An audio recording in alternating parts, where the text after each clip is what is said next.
अस्सलाम वालेकुम दोस्तों, मैं सुबह सुबह यहाँ सैर पे निकला हूँ तो मुझे एक शेर याद आ रहा है डॉक्टर वहीद अहमद साहब का और मीर साहब का एक शेर कैमोफ्लाज के टॉपिक पे है। कैमोफ्लाज ये होता है कि आप अपनी सराउंडिंग्स के मुताबिक अपनी हियत में ऐसी तब्दीली करें, भेस ऐसा बदलें कि आप उसी सारे इन्वायरमेंट में एक तरह से एजिमुलेट हो जाएं और आपकी शिनाख्त ना हो सके। ये एज ए मिलिट्री स्ट्रेटजी भी इस्तेमाल होता है।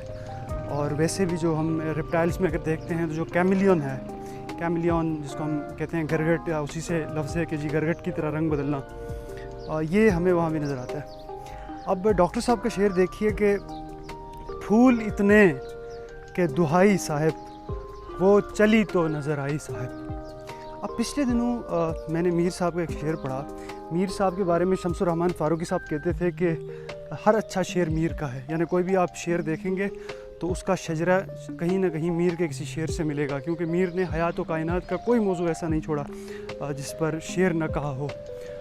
From petty everyday affairs to all the way to the cosmological events और जो मनाजिर हैं उस पर। अब मीर इसी टॉपिक पे क्या कहता है। मीर का शेर है, लेती है हवा रंग सरापे से तुम्हारे, लेती है हवा रंग सरापे से तुम्हारे, मालूम नहीं होते हो गुलजार में साहिब। तो अब आप देखें कि मीर कहाँ खड़ा है। Thank you.